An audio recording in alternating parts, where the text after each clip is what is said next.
Salutations à tous, je m'appelle Olivier Kissita et cette année j'ai la chance de pouvoir intégrer le casting de la série Cut. Et j'aurai le rôle d'Irfan.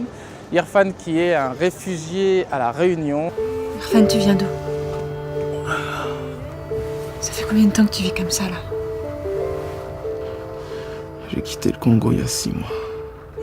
Et en fait, pour m'aider à préparer ce rôle, la production m'a donné la possibilité et l'immense honneur de rencontrer Emmanuel Mbolela, l'auteur du livre Réfugié. Et il va pouvoir nous témoigner, nous raconter toute son histoire. Et je vais pouvoir m'en nourrir pour pouvoir interpréter le rôle d'Irfan. Est-ce que tu peux nous expliquer un peu ton histoire, ton parcours?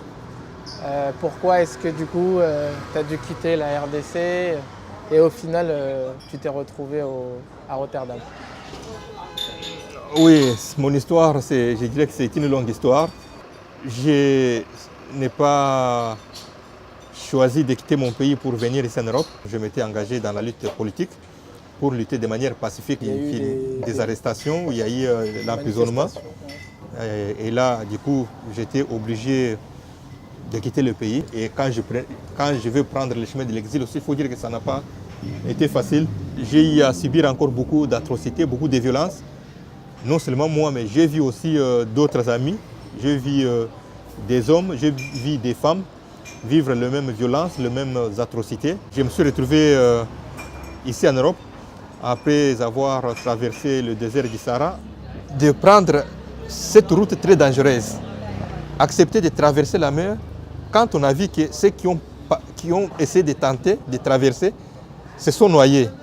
C'était des moments très difficiles où on était dans le désespoir, où on ne savait même pas qu'est-ce qui nous arrivera demain. La seule chose à laquelle tu penses, survivre. Est-ce que tu peux nous dire peut-être ce qui a été le plus dur? On a vu des femmes qui étaient maintenant considérées comme une monnaie d'échange pour pouvoir traverser des frontières. C'est-à-dire que quand on arrive quelque part, il n'y a pas moyen de traverser. Il y a des gardes frontières. En échange du passage, ils pouvaient prendre des femmes, aller avec les femmes. Ils pouvaient garder les femmes 3-4 jours, voire même une semaine. Et vous êtes obligé d'attendre. Et les viols est utilisé maintenant au Congo comme une arme de guerre. Et la partie au Congo, à l'est du pays, la partie où il y a cette guerre, la partie où on viole les femmes, c'est cette partie où on retrouve aussi une grande quantité de coltan. Surtout en Afrique, on sait que quand on viole la femme, cette femme est obligée de quitter le pays aussi avec les siens.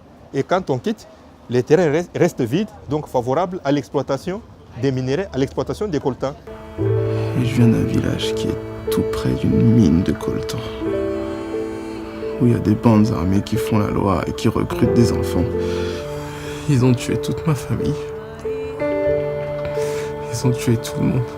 En Europe, on se réjouit bien du bienfait de la technologie, des nouvelles technologies d'information, de la communication, mais quelque part, quand ici on se réjouit de ces bienfaits, de l'autre côté, il y a des cris de pleurs et des graissements dedans, il y a le sang qui coule.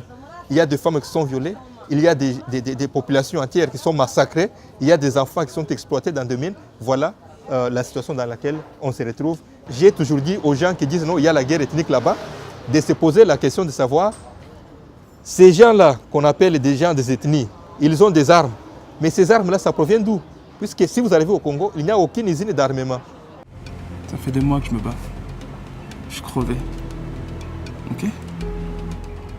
On veut pas de moi ici, c'est pas grave. Je rentre chez moi. Comment est-ce que tu qualifierais le regard de l'Europe vers les migrants, les réfugiés qui ont réussi à s'installer en Europe? C'est un regard des misérables. Imagine quelqu'un, après avoir subi beaucoup d'atrocités, beaucoup de violences, il arrive, il croit que non, je peux maintenant reconstruire ma vie, mais on l'accueille par des centres. Il doit être là, placé dans des centres de rétention, dans des centres fermés, où il passe beaucoup de jours, beaucoup de mois, beaucoup d'années, sans savoir même s'il va être refoulé ou pas. Bonjour monsieur, contrôle d'identité, vous avez vos papiers s'il vous plaît? En tant qu'exilé, est-ce que on maintient une envie de retourner dans son pays ou est-ce qu'on veut oublier tout ce qui s'est passé et refaire sa vie autre part? Tu sais, on a tous ces liens, toutes ces racines dans son pays, alors on ne peut pas oublier son pays. Je crois que l'aspect humain, c'est ce qui doit caractériser les gens. Donc cette chaleur humaine-là, ça me manque beaucoup. Ça me manque beaucoup, ça me manque énormément. Quand j'étais plus jeune au village, j'adorais organiser des fêtes. Et parfois, j'invitais les musiciens du village d'à côté. On se réunissait tous sur la place et on les écoutait jouer jusqu'à l'aube.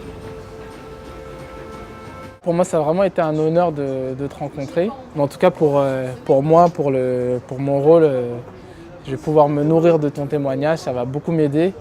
Et j'espère que ton témoignage il va pouvoir ouvrir les yeux à pas mal de personnes. Et moi aussi, je suis très content de te rencontrer aujourd'hui.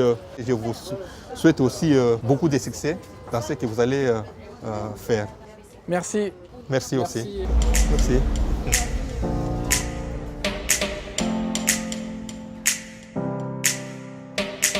Bon, alors, oui, bon voyage.